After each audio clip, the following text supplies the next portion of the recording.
You're watching College Football Now by Chat Sports. I'm Chase Senior. He is Harrison Graham. Early signing day coming your way on Wednesday. Of course, we have you covered here on our main Chat Sports YouTube channel, so make sure you hit that red subscribe button down below. As for what we're doing on today's show, breaking down the top 25 overall recruits in the class of 2022. So let's start off with number 25. Harrison, you're playing the role of analyst because you've done a lot of scouting into these prospects. What do you know about Goodwin here? Yeah, Kiyaunta, Goodwin, number 25 overall, offensive tackle, just massive, a huge get for Mark Stoops to land this player. Kentucky's killing it in recruiting. Mark Stoops stayed at Kentucky for a reason, got a massive contract, and he's reeling in 5 stars now. Look out for the Wildcats, man. They could be a future player in the SEC East. Bryce Young, first Alabama quarterback to win the Heisman Trophy. Could Ty Simpson be number 2? Listen, Bama has quietly become a QB factory over the last half decade. They never had good quarterbacks, and now they have arguably the best quarterback every single year with what they are doing. Simpson could be the next guy. 6'2", needs to beef up a little bit, but really natural throwing motion. He's got some real potential here. Another offensive tackle, Josh Conerly, uncommitted though. What's the crystal ball say? Yeah, so where we're sitting as of now, let me pull up my notes here. This is the kid who was leaning Michigan, according to our man James Yoder, but they lose their recruiting director to Washington. He's from the state of Washington.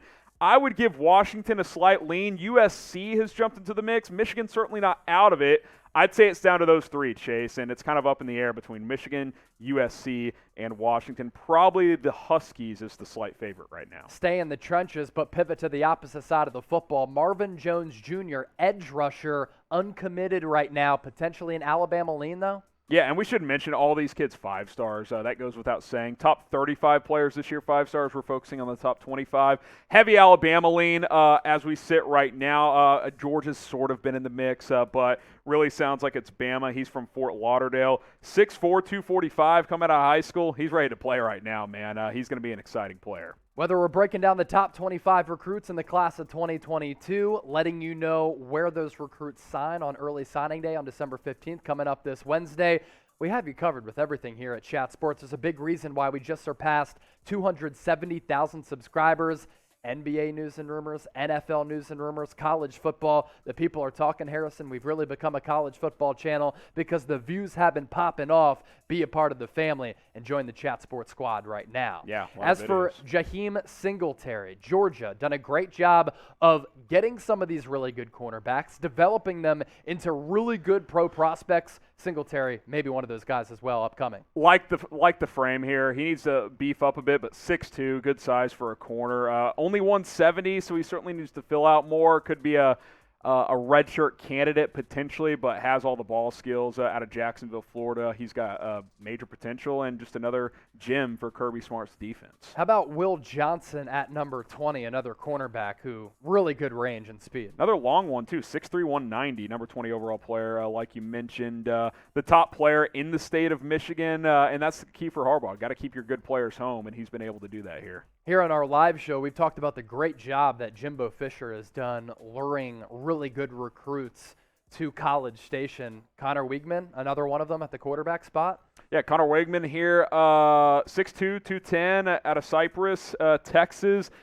Could this be part of the reason Zach Calzada's in the transfer portal? It's possible. Yeah, when a 5-star quarterback's coming in and Haynes King is potentially getting healthy here, who was the starter coming into this season. One of 2 quarterbacks coming up. Of course, the next one, as we just roll into it here, Cade Klubnik, who our guy in the office, Jeremy Beadling, he used to cover Texas high school football fairly closely. He believes Klubnik's better than Quinn Ewers. Wow. He's watched both of them quite a bit, can really sling it, 6'2", 190, needs to get a little stronger, but that's pretty common with these quarterbacks coming out of high school. They need to get, they get into that college weight program. They put on 20 pounds basically right away in most cases, and he'll certainly need to do that. But shoot, I mean, with the way DJ Uiagalelei played this year, I wouldn't rule out the possibility of Cade Klubnik potentially starting for Clemson this season. Yeah, no, it's a really fascinating debate when you look at both players because Quinn Ewers, one of the highest graded prospects in the history of high school recruiting services, can really throw from multiple angles.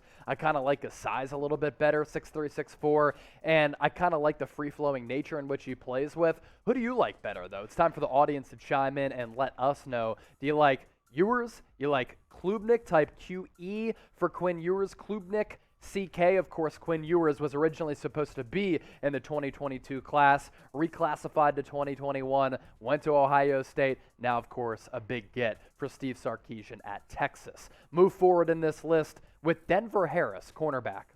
Out of Houston, North Shore High School, they've become really a college talent factory there. A&M lean, Bama trying to still hang in the mix here. It's pretty heavy A&M in terms of the crystal ball, according to the 24/7 Sports composite.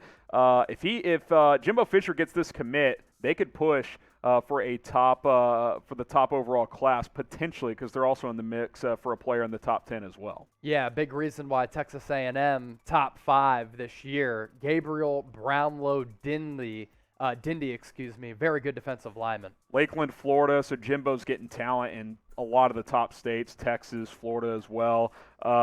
Number 4 overall player at his position in this class, 6'3", 280. He could probably line up inside or out. Really versatile and powerful defensive lineman that's committed to Jimbo Fisher. Now, of course, we're talking about the top 25 recruits in the class of 2022, and a lot of them, they have their decisions made as to where they're going to commit. Others, they're not sure. Either way, this is what we do know. These deals on these college football hoodies, thanks to our friends at Fanatics, killer right now. A lot of them up to 50% off. Christmas right around the corner. You can give somebody a very good holiday gift by just getting them a fresh college football hoodie. And here's the best thing. Sometimes I get really stressed, get some anxiety having to go out to do some holiday shopping when it just has become so much easier over the years, just kicking it at the crib, ordering these bad boys online. You can do so right now and get 50% off by going to chatsports.com/CFB hoodie. That link available in the description as well as the comment section of this video.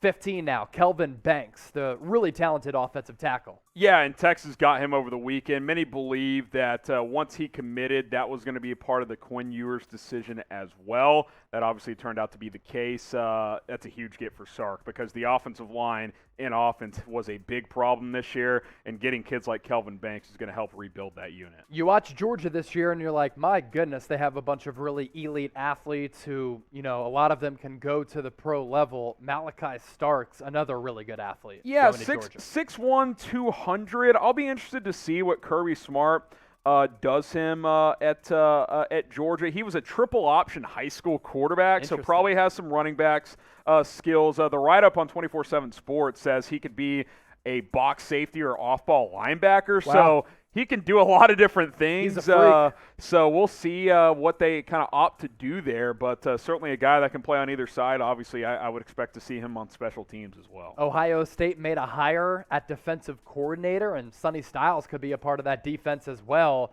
Safety. Yes, out of the state of Ohio, and Ohio State, they always keep their kids home. 6'4", 215. He can really hit. Big kid as well. A lot of lengthy secondary players in this class is what I've noticed. That's been a common theme. So that's a pretty big get for Ryan Day and company, and now new defensive coordinator Jim Knowles. Yeah, we stick with Ohio State too, as they really continue to try to beef up the defensive side of the football. We know that Ryan Day is always going to have that offense humming, always getting pro prospects at wide receiver, at quarterback, running back, even that offensive line is very good. Really, they have to improve their defense, and you see that's a focus in this class with C.J. Hicks, linebacker, also going to the defensive side of the ball. Yeah, it's definitely a theme for the Buckeyes. They know they got to get better on that side after a down year this year. 6'3", 215. He can really run sideline to sideline. He's built like the modern-day linebacker with that height and speed. Zach Rice, offensive tackle, North Carolina. Look, if there's one thing we know, North Carolina the last couple of years under Mac Brown, done a pretty good job recruiting. Yeah, there's no doubt about that. 6'6", about 285. He'll beef up there, but he's got the frame to be a really good left or right tackle. Number 11 player in the class. So Mac Brown still doing well in the recruiting trail. Final four of the college football playoff is set. If you don't know that, I don't know where you've been. Alabama, Michigan, Cincinnati, Georgia. Really a lot of nice and intriguing storylines we're going to continue to follow with all of these matchups. You have Bama going up against Cincy, Michigan against UGA. Can we see upsets on both sides? Let us know who is going to win the national championship. Type Bama for the Crimson Tide, CIN for the Bearcats, UGA for the Bulldogs, or MICH for the Michigan Wolverines. Top 10 now.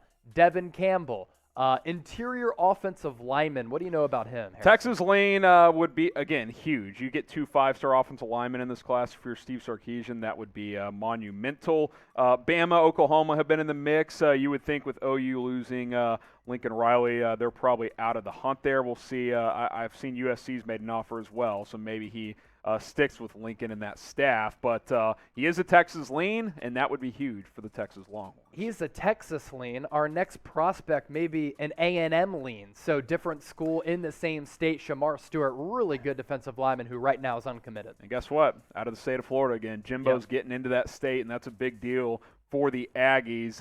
Heavy lean there, 6'6", 272, just a freak, great athlete. I think he's an impact player from day one if they get him. Alabama, along the defensive line, completely dominant under Nick Saban. Maybe Jeremiah Alexander is going to be another one of those dominant guys. Yeah, speed rusher guy, 6'2", 235, can really run. Can probably play some off-ball linebacker for you if you need him to as well. You know how this goes. He'll come in there by his sophomore year. He'll have 10 sacks. I mean, that's what they do at Alabama. Damani Jackson, a cornerback right now, who's uncommitted. But where's the lean here as you look into your crystal ball? He's been one of those guys that's been shuffling a bit. Michigan was in the hunt. He dropped them. Initially was committed to USC, but then with all the coaching turmoil, he decommits in November. But now that Lincoln Riley has gotten that job, it's a USC lean again. Bama briefly was in the lead here, but Lincoln's really pushing hard for these local kids. He's out of Santa Ana, California, so nearby Los Angeles. I think he's going to go to the Trojans, but he has not decided as of yet. A lot of Jimbo Fisher talk, and for good reason. Evan Stewart committed to the Aggies, too. Man, what a class. 6 foot, 175 pounds, so a little undersized, but a true burner. The comp I'm seeing, because they're calling him a track speed, I've seen some Percy Harvin comps. Okay. For this kid, I think that's pretty college player, very good pro. Pretty interesting. So we will see how he ends up shaking out. But another good get for Jimbo Fisher, and he might get this kid as well. Harold Perkins, I'll break him down a little bit. 6'3", 210, off-ball linebacker type, can really run. Could probably play some strong safety as well out of Cypress, Texas. I can't rave enough about what Jimbo Fisher's doing on the recruiting trail. He's been tremendous. Now, I do wonder. Those big states do wonder. A lot of these kids on defense. Mike Elko, the defensive coordinator, who's been a strong recruiter for them, takes the Duke job. Does that change things for some of these kids? Do we see some flips? Obviously, Aggie's hoping not and confident that won't happen, but I do think that could play a role potentially. We'll see. Just give him the bag. It's legal nowadays. Travis Shaw, defensive lineman, as we continue to talk about Mac Brown's boys. Really good get if he remains with the Tar Heels. It's kind of wild. You look at the top 4 commits here, and 2 through 4 especially, non-blue bloods. I mean, it's kind of crazy how this happens. Travis Shaw, 6'5", 310. That's an NFL-type body already. I'm sure there's some baby fat on there that'll turn into muscle, but just a big boy in the interior. Luther Burden, a wide receiver who's not going to Georgia. He's not going to Alabama. He's headed to Mizzou. Keeping him local, man. East St. Louis, Missouri, number 1 overall receiver in the class, 6 foot, 200. Let's see if 24/7's got a comp for him. Let's see. Not seeing a comp, but what I'm seeing is very productive and a lot of yards after the catch as well, which is really where a lot of the modern college game is get athletes the ball in space, right, and just let them go, and he's certainly capable of doing that. Big get from Missouri, who's got a top 15 class this year. Covered a lot of high school football in the Midwest. East St. Louis, my goodness, they churn out pro and elite college prospects on a yearly basis. All right, top 2 now. Walter Nolan, defensive lineman, also going to Texas A&M. Common theme, man. Aggie's got a lot of these 5-stars coming their way, 6'4", 325. I mean, you think about him and some of these other defensive players. They've got kids ready to play quickly, in my opinion. Now, there's a lot of talent on that roster already out of Powell, Tennessee. I mean, Jimbo's recruiting everywhere. I mean, a lot of these kids aren't even Texas kids, and he's just grabbing them.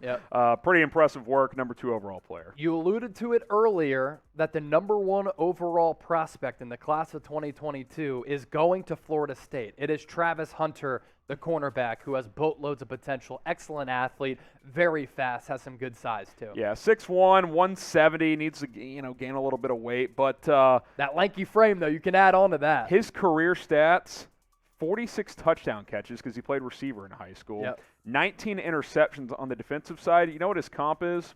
Charles Woodson. Charles Woodson. Mike Norvell, this is monumental. That's to high get praise to there. get a kid like this. Yes. Especially since he's not even a Florida kid. State of Georgia. To get him down to Florida State with the amount of prestigious schools in the South like that, that's huge for Norvell to get Travis Hunter, the #1 player in this class. Another reminder here on our main Chat Sports YouTube channel, early signing day Wednesday. We're going to be breaking down some of the top classes all across the country. That's why you have to subscribe, turn on those notifications, also get into the comments section, show your colors, and shout out your favorite college football team. Thanks for watching today's show.